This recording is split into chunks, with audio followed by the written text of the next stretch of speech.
Heard that somewhere. Yeah, every week. every week. Here we are. It wasn't Never even lied. funny the first time. But it's funny that it wasn't funny. Yeah, now it's become a non-funny funny. Mm. If you say anything enough, it becomes funny. It's a meme. Oh, you It's wish. a meme. One does not simply say something that isn't funny. Oh. I don't always say something that isn't funny, but when I do, I say it in an unfunny way. Stay unfunny, my friends. Okay. My unfunnies, you can't has them. Oh, Grumpy Cat. Hyken has cheeseburger? It's the oldest meme I could think of. All your right. unfunnies belong to us. That's right. All belong There you to go. us. There's the oldest meme. There's the oldest one. The father of all memes. I was Okay. gonna say play us in, keyboard cat, but that's different. I'm going to start the music and start the recording. So, what's end? Are you ready? As you can do them in that order, you can start the recording first and then start the music. I don't know. I'm Okay. 50-50. Recording now.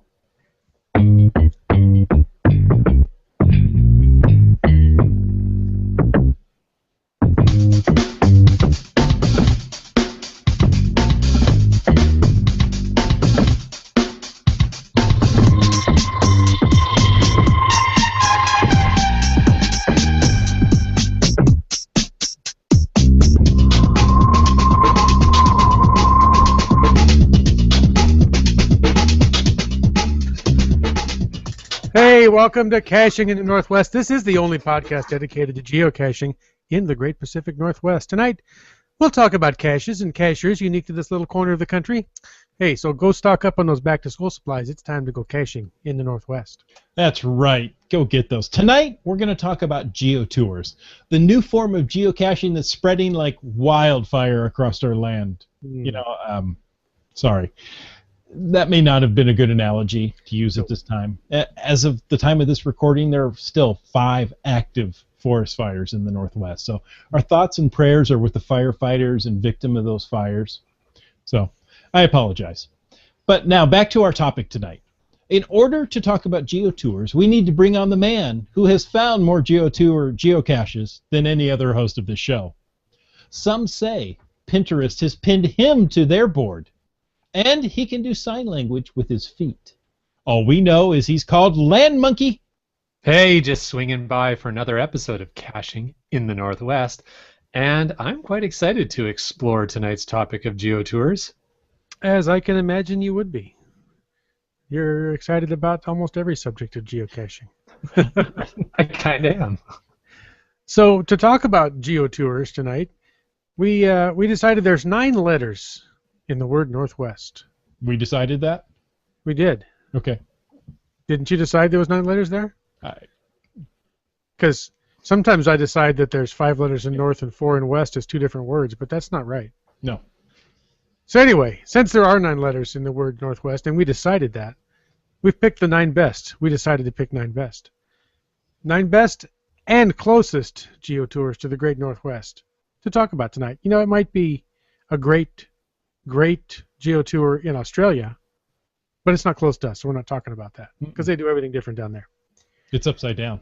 It you is. start at the end and you work to the beginning. Pretty much, yeah. So let's start out with how a GeoTour works for those uninformed, uninitiated, untouring geocachers out there. At geocaching.com/travel, they talk about GeoTours. First things first, geocaching. For those of you that may not know this, it's a geocaching podcast. I think most people do, but let's cover the bases. We could have a Geocaching. brand new listener. We could. We would welcome them with open arms and fresh batteries in our GPSR. Look at that. Land Monkey open arms. I love it. Geocaching is a GPS-fueled world treasure hunt that can take place nearly anywhere.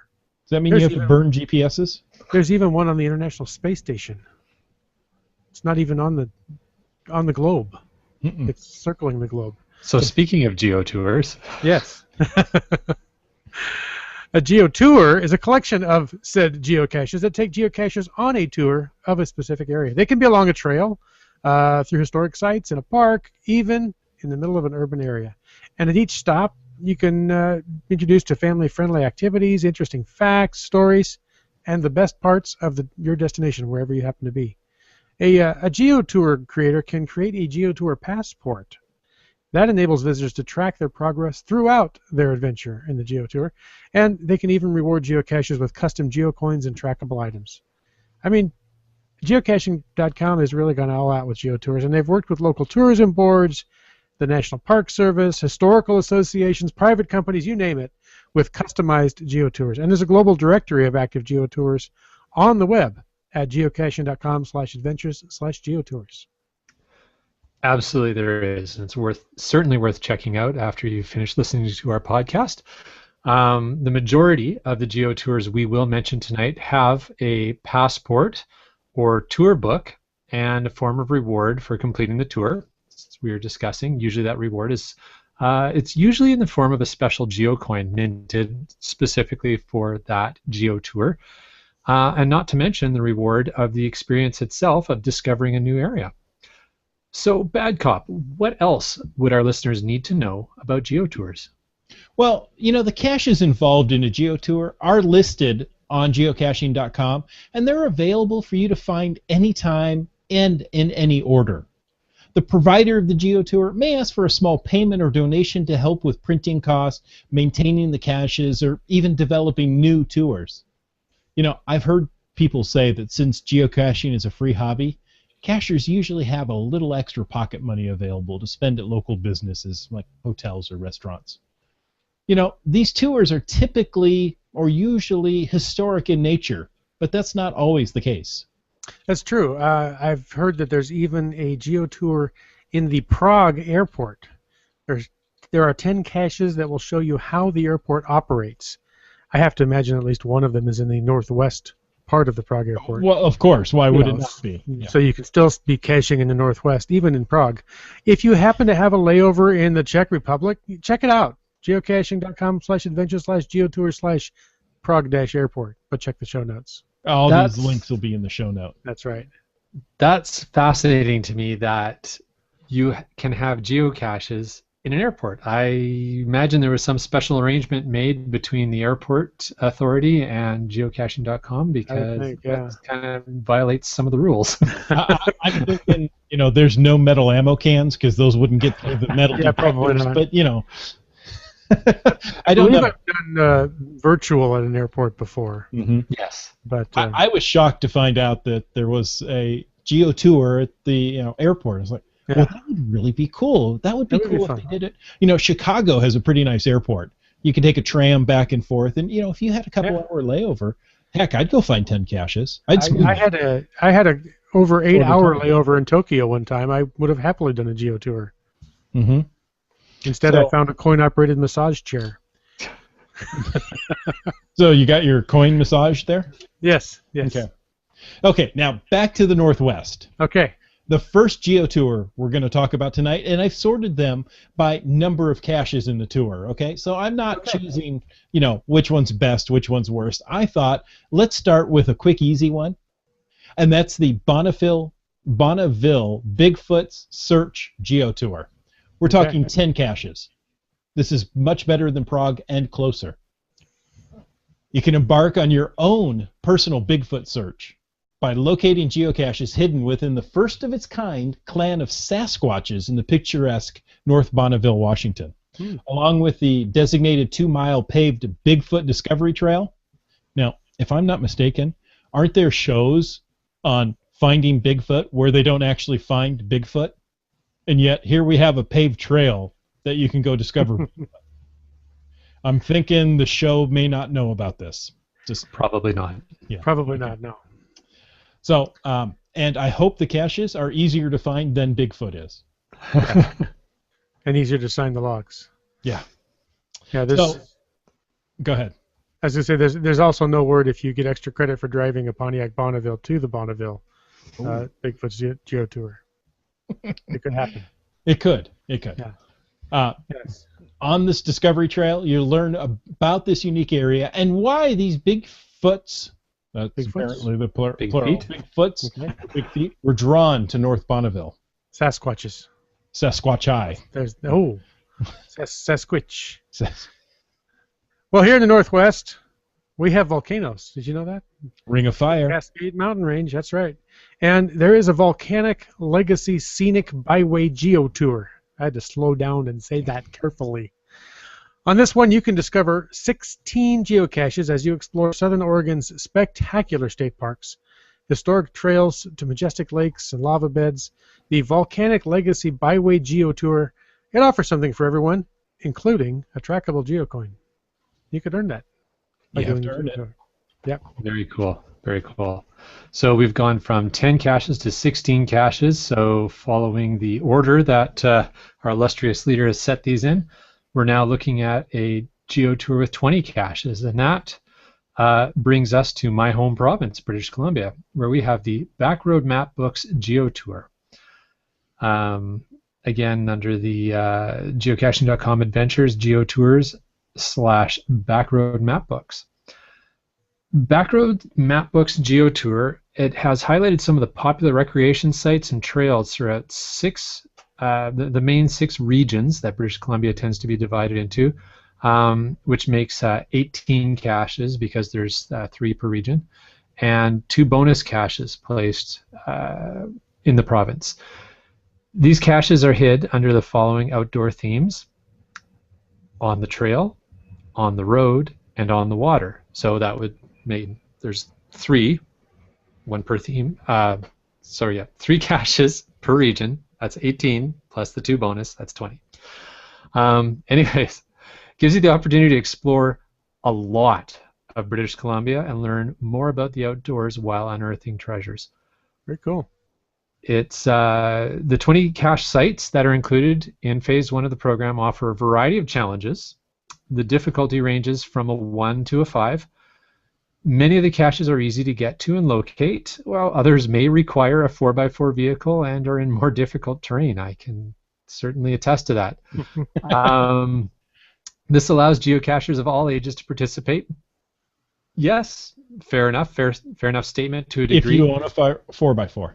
If you own a 4x4, or if you're willing to travel 1,200 kilometers for a geocache, and definitely provides a challenge for the more adventurous. Mrs. Land Monkey and I have a pending video in our YouTube channel of a road trip that we took over 1,200 kilometers to go get 6 of these 20 caches. Very cool. Nice. A few weeks ago. Yeah, it's a lot of fun. So the deal with these ones is as you go and you find the very nicely kept, nicely placed lock-top containers, each one will have a sticker, or it has a bag of stickers. You take a sticker to prove that you were there. You collect all 20 stickers, and you can earn the bonus geocoin if you get 3 stickers per region. So if you get the 3 stickers for any particular region, you'll earn a geocoin for that region. So there's actually 7 different geocoins, 1 per region, and then 1 for getting everything plus the 2 bonus caches. Wow. Impressive. Yeah, Cool. it's very cool. Very cool. If you're interested to maybe just see what these caches are like, what the terrain is like, and what the cache containers look like, and without any spoilers, check out Land Monkey's Geocaching Adventures episode 46. As I said, we're quickly working our way through this province-wide GeoTour, and it is it's putting a lot of kilometers on the monkey machine, that's for sure. Boy, it sounds like it. That brings up an interesting point, at least for me. When I first heard about GeoTours, and especially the first few we talked about that are 10 or a dozen-ish, you get the impression that you're intended to do all these at one time or in one trip. But 1,200 kilometers and getting up to 20 geocaches, that's not something you can probably do in a day or a weekend. So there's really no time limit or order to these. Is that true? You can go many orders just as long as you collect all of them? For sure. I think every GeoTour is going to have its own, I'm not going to say rules because the rules are the geocaching rules, but it's going to have its own intended way for you to play. Okay. Some of the smaller ones, like the Sasquatch one, is really intended to be done in a day. You walk a trail, you enjoy that. There's a specific experience there. But some of these other ones that we're starting to get into the bigger numbers for the GeoTours, it's something you would complete over a couple of years. Sure.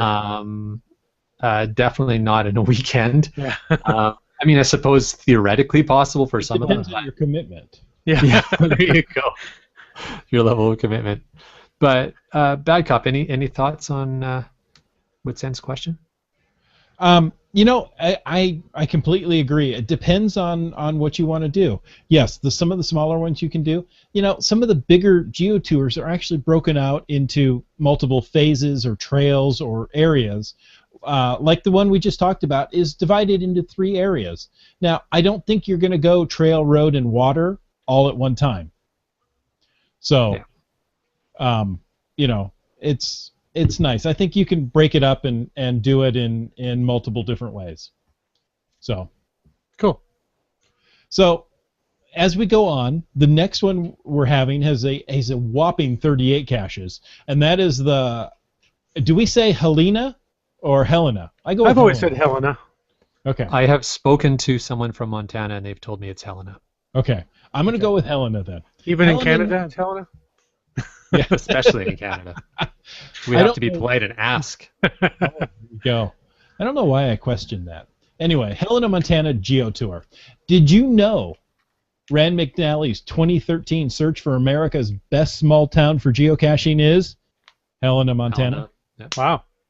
So, highlighting the best of this town, the GeoTour brings the cachers to 38 destinations, including 2 camps, both where Lewis and Clark camped along the Missouri River during different parts of their journey west. Others bring cachers to places like the historic and charming Last Chance Gulch Walking Mall, scenic Mount Helena, and the Elkhorn Ghost Town. So, I mean, who doesn't love a good ghost town? Absolutely. They're always intriguing. Scooby-Doo. He does Oh, not let's love go those towns. So make sure you bring some meddling teenagers with you. Yes. We'd have found those geocaches if it wasn't for those meddling teenagers. I'm not sure the Brady Bunch like Ghost Town either. Anyway, we're moving right up the numbers here, as you mentioned. This next one is 75 caches, so it is getting a little more involved here than just your average day trip out geocaching. The 75 caches that we're talking about here are from Colorado's South Park GeoTour. This tour has geocaches placed over 1,700 square miles of Colorado's South Park, which is located a short drive from the metropolitan areas of Denver and Colorado Springs. Each of the geocaches pages on geocaching.com contains a brief description of a historic site, natural resource, or a scenic vista there in South Park that's featured by the geocache you're finding. The geocaches come in a variety of sizes from micro to large, and they contain a logbook, a 5-digit code, a pencil, and a pencil sharpener. Always important to have a pencil sharpener with a pencil, right? Exactly. So these geocaches are located in a variety of terrain levels, and not all geocaches should be attempted by everyone. So some of them might be a little more difficult, and there's no word on who killed Kenny. I was waiting for something, some sort of reference to South Park. As soon as I saw that in the show notes, I started to giggle. I'm sorry. I've never actually watched South Park, but I know the reference. I think it's interesting. This is actually something we haven't touched on yet, but I'll bring it up now. Cache sizes. So, having done most of the Backroads Map Book series, and having done some of the Gold Country, which we'll get to, each of those GeoTours. Let me think about what I'm trying to say here. Each of those GeoTours has consistent cache containers throughout the entire tour. But this one, they come in a variety of sizes, which I think, well, that's kind of interesting, a different approach to it. Yeah. That is interesting. I think that, well, I don't know. A consistent cache size makes a lot of sense, especially if the creators are going out and updating swag and doing maintenance. That makes a lot of sense. However, having different sizes, I think, is a little more interesting to me. But that's just a personal opinion. Can add to the challenge a bit, yes. That's true. Mm-hmm. Awesome. Well, speaking of adding to the challenge, let's bump up our numbers here. Let's go for 100 geocaches, a nice round number. Mm-hmm. And that 100 geocaches GeoTour is the Washington State Parks Centennial GeoTour. Now, for some reason, somebody thought that there's a relationship between the concept of a centennial for the Washington State Parks and placing 100 caches. I'm not sure how that works out, but I'm sure someone will inform me on that. Read anyways. on, and you will find out. Yeah, it's almost like I'm being sarcastic. Not you, never. Never. Again, same URL as we've talked about before, and this one would be Washington-State-Parks. We've talked about this GeoTour on the show before. I think you gentlemen have found one or two of these. Mm-hmm. I believe we have, yeah. I've found one of these so far. Woohoo, you're on a roll. Hey, that's a start. It's a You just start. need to I've find started. 2 zeros. That's right. So yeah, we have talked about it. It's a great. I think it's a really, really great idea. Obviously, the caches were placed. 100 caches were hidden in 100 state parks to celebrate 100 years of Washington State Parks. I'm sensing a theme. There is a theme there. The state parks in Washington it's amazing diversity. Takes you from old growth forests to ocean beaches to historic forts and modern campgrounds. You can seek new adventures and earn a special geo coin. I think there's a coin at 50 caches completed. I'd have to double check the details on there, but that's a really well put together GeoTour. And if I'm not mistaken, that GeoTour was put together by Washington State Geocaching Association. You're exactly right. You're not mistaken at all. They worked with the Parks Department to place these 100 caches. In fact, some of them were not new caches placed, but caches that were included in the GeoTour. Fantastic. So that one you're not going to do in a weekend. That's all across the state of Washington. Yeah. So that one's going to take, I know several people who've completed it, and they said, they've found some really good caches. But, you've got to drive every corner of this state. Now, and that one's been out for just over a year now, right? That came out last summer? Mm-hmm. Right. Cool. So next up is just south of us, Eugene, Cascades, and Coast GeoTour with 143 caches. Wow. Now, this one has 3 different tours or paths or sections, if you will. Eugene, which is the city, the Cascade Mountains, and the coastline. So, again, getting all these in a weekend may be tough, but I think it might be doable. The introduction says, we invite you to experience the diversity of Eugene, Cascades, and Coast region of Oregon as it offers in its beauty, history, culture, recreation, and shopping. The possibilities are as diverse as our landscape and wonderfully memorable. While we were at the block party, we were lucky enough to be just 2 booths down from the Eugene, Cascade, and Coast GeoTour tent. So we were able to go interview somebody, and let's play that audio right now, as soon as I bring it up right now. We are at the block party, and I'm with Samara Phelps. And tell me what you're doing here. Yeah, so I'm with the Eugene Cascades and Coast GeoTour. And so what we have is 143 caches in our area of Oregon. We divided it into 4 editions. So we have that 143 caches. You can do any of the editions in 2 days, but the whole thing is, however long it takes you to do 143 caches. And I currently have 2 GeoCoin challenges going within that GeoTour. So nice. Tell us about these coin challenges. What's required to acquire the coin? Yeah. So I have a coin going for the Oak Ridge West Fur edition, and I have a coin going for the Territorial edition. And the way it works is that you need to find 24 of the 36 that are part of that edition and record the passwords that you find, then come in or bring them to our visitor center in Eugene and redeem it for your coin. And we did really cool coins because they're the Oak Ridge one is a myrtle wood, which is an Oregon wood, made there in Eugene. And then the territorial one is a glass bead that was made in Eugene, and then they fit together. So if you collect the two, then you have a set that matches. So. Very impressive. Nice touch. I like that. I like that. Tell us about your caches. I mean, are they difficult to find? Or are they easy to find? What do you... Yeah, so our caches, when we hid the caches, the goal was about the experience. So we have pretty standard caches. They're, you know, just kind of your pencil box sized caches. We had local cachers who were very experienced go out and hide the caches with us so that we know that they're the highest quality hides. They're in durable places, so we can keep this going for a very long time.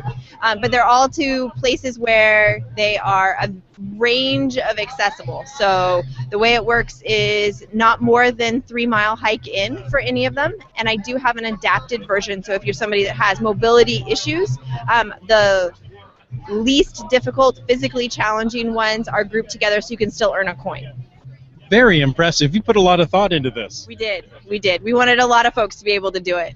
And we've seen folks from all over participate so far. So we're looking forward to seeing more folks come out and do it. Nice.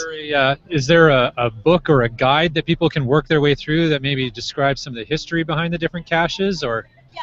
So the way that we did it was we have passports for each of the editions, and then what we did was we built that story into the cache pages individually. So each of the cache pages has some information about that particular site, and then by doing it in the editions that are kind of geographically oriented, you have a little bit of a story or a theme within those editions as well. Fantastic. That sounds great. So if people wanted to learn more about the Eugene Cascades GeoTour, Yep. where would they go? Yep. So eugenecascadescoast.org/geocaching, and all 4 editions are available there. Fantastic. Thank you so much for your time. Yeah, absolutely. Thanks for stopping by, guys. So there we are. I think that that's really done nicely. They've got everything lined up. I like the fact that, you know, they've got it in 4 editions that they've designed to be done in a weekend. Yeah, it sounds like it's worth taking a trip down south. It is, you know, and I think it's something that, you know, you could talk the family into coming along. Hey, let's go do a weekend in Oregon. Oh, by the way, I'm going to go do geocaching, but you know. And that's when they say, "Of course you are." Well, we're moving up. If 143 caches is good, then 144 is better, right? Yes. And this one's not gross. This is the Gold Country GeoTour. Now you might think, Gold Country, California, you know, Gold Rush. No, you'd be wrong. This is up to me in BC, in Land Monkey's neck of the woods. The Gold Country GeoTour is built in 2 phases of 72 caches each, so that makes the 144.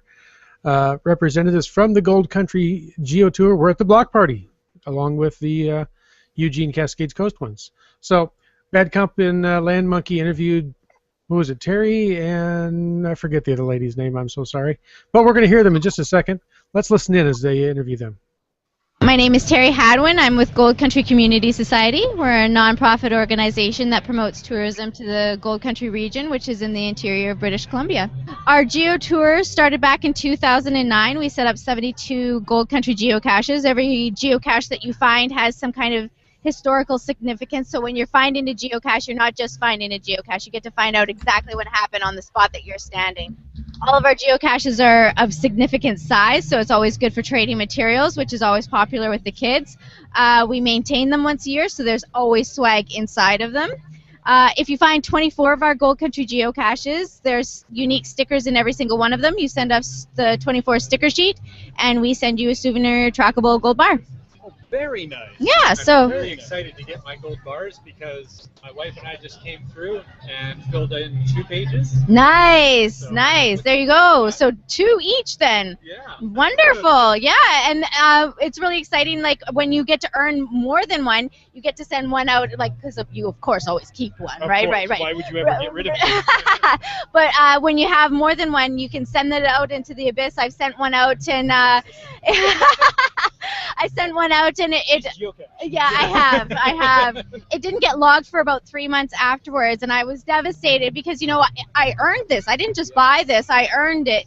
And 3 months later, it was logged in Germany, and the cashier said, "I'm terribly sorry. I've been on vacation. I'm now just getting caught up." and he takes it with him to every event. And so when people are discovering it, I then have to Google translate it from German to find out what they're saying. So it's always something like, Guten Nugget or something like that. So yeah, I've gotten to understand what that one means, but yeah. So, and then in 2012, we set up another 72 geocaches. So now there's 144 throughout our region, which is about a 9,000 square mile radius. And that's the same GeoTour? It's the same GeoTour. Okay. Yep. You can find any 24 out of any of them. If you do complete all 72 of either phase, which could probably take you around a week vacation in our area, there is the coup de grace puzzle coin that you earn that is pretty amazing. And it sends you to a location that very few people get to go to because you have to finish all 72 before you can get to that one. Nice. Well, that sounds like a goal for next year. There you go. You haven't done it yet. We've started phase 1 and 2. Once, my experience. Thank you. My experience. Once you've started with both phases out, that you kind of just go through and do them both. We actually we use the book, which is probably a good thing to promote. It makes it so much easier, and then you get the time to read through it, which when you're doing it on the GPS or the smartphone, you really don't read through it. And half of or more that I've found about the Gold Country GeoTour is really about the history of where you're taking us. Yeah, that's what a lot of people brag about, and that's their favorite part is the history and the geology that you get to find out about the spot that you're going to. The books are translated into French and into German. You can download them 100% for free online, although many people have done that and they say at the end of it, I really wish I had just bought the book because it ended up costing me more to print them all out. Not only that, but it's only $18, and that $18 goes towards the maintenance of the geocaches, which we do every year, so it's an ongoing cost. So the purchases of the books just helps us keep the program going. Nice. Where can our listeners find out more information? www.goldtrail.com. Perfect. Awesome. Thank you so much. Thank you for the opportunity. How much fun is that? That's major fun. Yeah, it was. I'm going to unmute, and then I'm going to talk. Okay. I totally related to what she was talking about with Germany, too, because I've had travel bugs wind up there and had to translate all of the notes. Mm-hmm. Absolutely. And as you've heard me say a few times on the interview and before the interview, I've done some of these caches. Well, we have, the Land Monkeys, we've done a number of these caches over 48 because we've got 2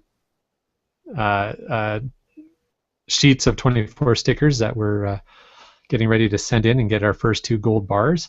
The books, I mentioned the books, and I mentioned them for a really good reason. Buying the books does support the maintenance and the ongoing support of the GeoTour, but the books unto themselves are amazing.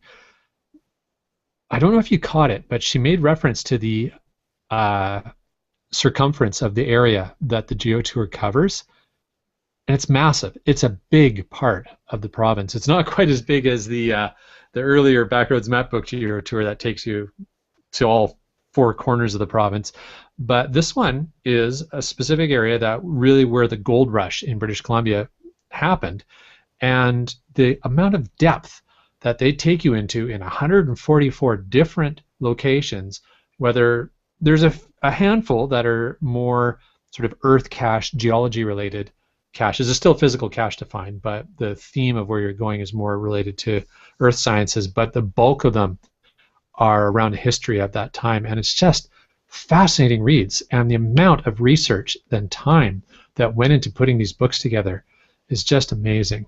It's really worth doing. Yeah, it sounds like the history. It's all about the joy of the journey, isn't it? And learning history. That geocaching, it's taken me to some absolutely fantastic places that some in my own backyard I never knew existed. I've never ceased to be amazed by the creativity of geocachers and the lackeys at geocaching.com. I've tried when traveling to group caches together. This will be fun to do this, but it's nothing like an official GeoTour. I highly recommend people look up GeoTours, whether in your area, like I said, right in your own backyard, or if you're planning to travel to some region, look up a GeoTour and learn about the area you're going to, and have some fun and find some caches while you're out. It enhances the joy of the journey for me. It definitely does. Look, while doing a little investigation for this, I found there is a GeoTour in the Bahamas. So I may have to go there just for the GeoTour, and it's clearly researched for this show. Absolutely. Yeah. Now, so we talked about 9 GeoTours right here in the 9-lettered Northwest. Next week we're going to talk about Muncie. At the block party, we ran into Rob, who is the president of Muncie.com. So we got an interview with him. We'll talk about what Muncie's doing in the next week's show. Fantastic. And, of course, we want to thank each and every one of you for taking the time to listen to this episode of Caching in the Northwest. And remember, you can be part of the show.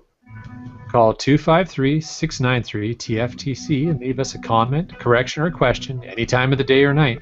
We want to hear about your geocaching adventures.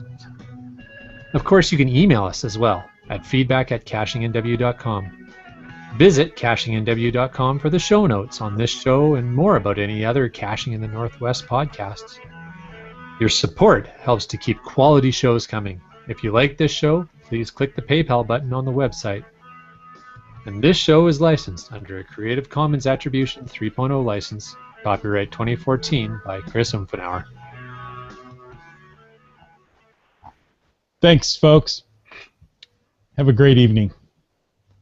It's a great day, and it's the birthday of a geocacher who shall remain unnamed. So whoever that is, we wish them happy birthday. A very happy birthday. It's always somebody's birthday. And we're done on the record. Awesome. That was good. I thought that was a good episode. That was a fun topic. Great interviews. I had no idea there were, the GeoTours of this size. Yeah. Until, block party. I was like, really? You mean there's one right down in Eugene and I don't even know about it? How did I miss this? And, the Gold Country, was it the Gold Country she said that put the second phase in 2012? Like, wait a minute, when was the first phase? Has it been going for 4 years? Yeah. Wow. That was awesome. I think what I learned was how many GeoTours there were, because of course, because we're here in sort of in the thick of the Backroads Map Book and the Gold Country ones, I knew about them. Right. But I didn't know how popular this was, and it's really only in about the last, stretch it, say 4 years, that these have become popular. Definitely three years plus. Mm-hmm. Just in the last couple of years, these are really. I'm going to keep making the numbers smaller. Last week, these really took off. Took off just since the block party. Yeah. Yeah. Before the block party, nobody had ever heard of these. But it is amazing how many have been popping up in the last couple of years, and the variety of them. I mean, from the Sasquatch one that we started with, which is a short, fun one. I mean, that would be a great one to take the kids on. Those are carved wooden Sasquatches, by the way. Is it? That's neat. Yeah. Apparently one artist, and I'm thinking, well, I wonder if the geocaches are inside the carved wooden Sasquatch. Oh, could be. Careful where you reach, but it could be there. They are all over. International, obviously.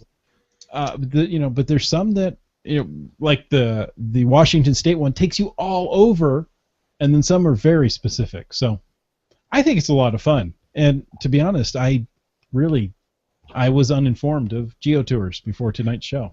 I very much so. I had really not familiar with them at all until the block party. And I can say for certain I've never intentionally gone out seeking a GeoTour, but I think I just might now. So I think we've all done series of caches with a common theme. Yeah. But this takes us to the next level. Yeah. And it puts that professionalism behind it. There's one GeoTour that is sponsored by a Hyatt hotel. Wow. So you can go to the front desk, ask for a GPS with the waypoints already loaded, and go out and do it. I think that's kind of cool. That is kind of cool. So that would really be for people who haven't haven't really gotten into geocaching yet, and they just hear about it or it's something to do, which is cool. It's a great way to introduce people to geocaching because it's in a sense it's guided, so you're kind of warming people up into the concept of geocaching without sort of, as many of us and our friends and relatives have gotten into geocaching by they hear about it and so they download the app and they go, okay, I'm in the general area now. What, right? Yeah. So Land Monkey, when will be your own GeoTour? Yeah. I don't know. I might actually get a cider tour done before I do a geo tour. Oh, okay. Oh, nice. But yeah, well, I think that's the other thing. Geo tours are best put together not by an individual geocacher, but by some sort of organization to have a real theme and make sure that there's a proper support behind the concept so that it's maintained. And exactly. And that was one of the. Oh, go ahead. I think the Chamber of Commerce in an area or town makes a lot of sense. This is a way to promote it. And, yes, you can say, here, you need to go to these 3 signs and read the history of the town. But a GeoTour, I think, adds a little more excitement to it. Oh, what's next? Mm-hmm.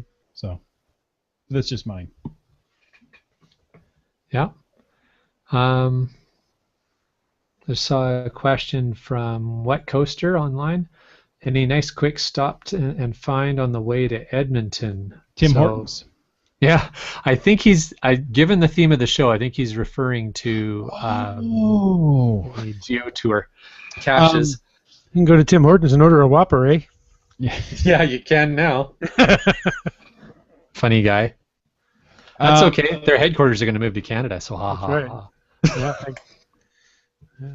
There were some GeoTours up that way, but I purposely didn't include those in the show. So I'm thinking here with respect to the Backroads map book ones. If I read out some names, will you know where they are? Let's see. I'm sorry, I don't. All. So Saskatchewan Skies, 38 geocaches. So that's in Medicine Saskatchewan. Hat? That's around Medicine Hat. East of Edmonton. So that's not really on the way. Okay. Then that's really it. Yeah, I think basically you'd want to try and grab some of the Backroads map book caches, but to Wet Coaster's question, they're not exactly on the way. You'd have to make some detours to get them, but depending upon the route that you're planning to take from the Lower Mainland to Edmonton, if you're going to go through the Okanagan, there's a couple you can make shorter detours to grab. One of the if you're going to drive, actually, if you're going to be driving through Kamloops and along the number 1, you can try and make a little detour around the north side of the Shuswap to get the bonus cache. And I'm thinking there's one outside of Revelstoke, but I'd have to double check my facts on that. But if that was indeed the intent of Wet Coaster's question, that's my answer. You really are knowledgeable. Now I found Revelstoke. Okay. That's quite a ways up there. Yeah, it's a long ways up there. Sorry, Whitson, I spoke over you. I didn't hear what you said. Oh, I just told you he knows everything. Yeah, I know. He knows. Not really. He just happens to talk about things that he happens to know about, so it really looks impressive. That's all that anybody needs to know. Everything you talk about, you know. Hey, I only have one subject I talk about. Oh. I hit a funny milestone. When would that have been? That would have been on yesterday. Mm-hmm. We found our 5,000th and 50th cache. So 50-50. So we're kind of 50-50 when it comes to geocaching. Oh, cool. Yeah. You're still on your streak then, huh? I happen to still be on the streak, yes. You happen to be. Happen to be. Wow, you are getting less and less committal every week. it really is. I think we're going to try and just get it to 555 days because that's kind of a cool number, and we'll call it there, or I will call it there. Mrs. Land Monkey's already called it. She said, if you want to keep going, you keep going. I hit 500, I'm done. Oh, that's funny. Yeah. Um, As of today, we are at 533 days, so we're closing in on that goal. 22 days away. Wow. Yeah. Well, the fact that you can do 22 days in a row still Very beats impressive. anything I have. Wet Coaster asks, through Jasper, stopping in Valmont. And I don't think he means Jasper, Wyoming. Oh, Vailmont. Valmont, sorry. There's some cool caches, but no GeoTour related caches that I'm aware of. I don't know. Let's take a look at it. So yeah, I guess my advice, Wet Coaster, would be double check the cache page for the BRMB, the Backroads Map Book GeoTour. That's going to be your best bet if you're looking for GeoTour caches, and see if any of those line up with your route. Those are the ones that are going to be the closest for any of the GeoTours we talked about tonight. Nice. Well, gentlemen, I'm going to end this. He's going to end it? I'm going to end it all. Was the show that bad? It's okay. I'm going to do it. I'm going to push the button. Okay. Wait, aren't you guys supposed to talk me out of it? Have you not seen movies? There's supposed to be a negotiator who comes in and says, it's okay, I know, I've been there. Maybe we're the guys who stand at the bottom of the bridge and go, jump, jump, jump, jump, jump. Hey, look, there's a guy up on the building. I'm just recording it to play later. Okay. Brilliant. Okay. Good night, all. Good night, crew.